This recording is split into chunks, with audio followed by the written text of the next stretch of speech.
এই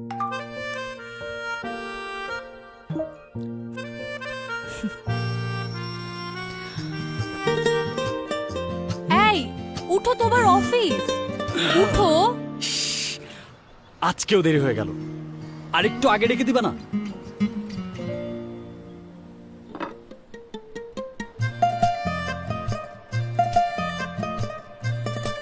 আস্তে।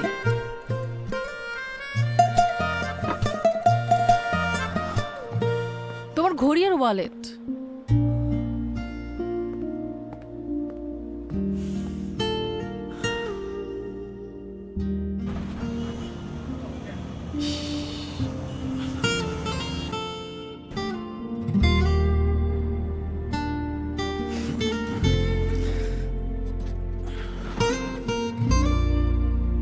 সিফাত, এভাবে প্রতিদিন লেট করলে ক্যারিয়ারের গ্রোথটাও কিন্তু লেট করা হবে।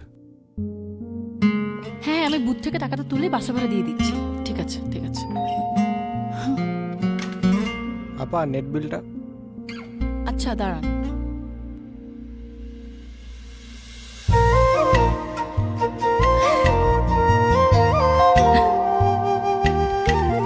আসছো?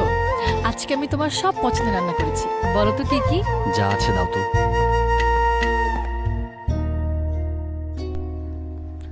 এই বলো না, মাও যায় কিভাবে?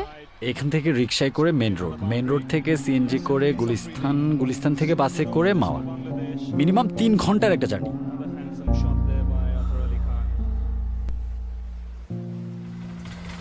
এই সন্ধ্যায় কিন্তু মুভি দেখতে যাব। চিন্তা করো না, সময় মতো চলে আসবো। বাই।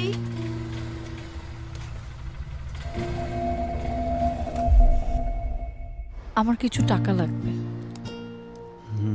ঠিক আছে। তুমি চিন্তা করো না, আমার কাছে কিছু টাকা আছে, আর বাকিটা আমি ওর থেকে যেভাবেই হোক নিচ্ছি। হ্যাঁ, সব কিছু আমাদের প্ল্যান মতোই হবে। এভাবে আর চলছে না।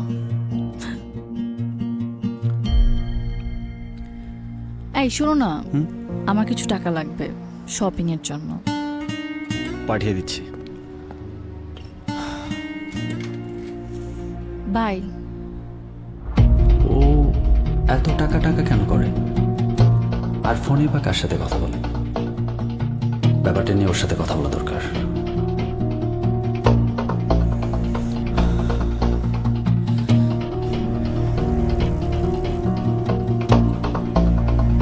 টাকাটা নিও। তুমি এখানে?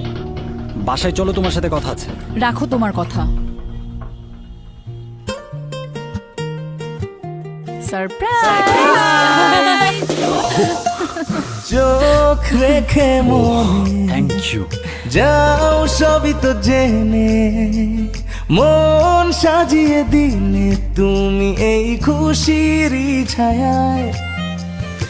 এই ফাগুনি দিনে রোদ আলোর গানে আজ বলছি কানে কানে ভালোবাসি তোমায়। তুমি বোঝো মনেরই সব চাওয়া, ভালোবেসে দুজনের এক হওয়া। আর এভাবেই যেন একটা বাইকার সাথে বদলে যায় তাদের জীবনের অর্থ। একটু এফোর্টেই ভালোবাসা ফিরে পায় তার নতুন রূপ। আর ইয়ামাহা প্রতিটি যাত্রায় সে সম্পর্ককে করে আরো মজবুত।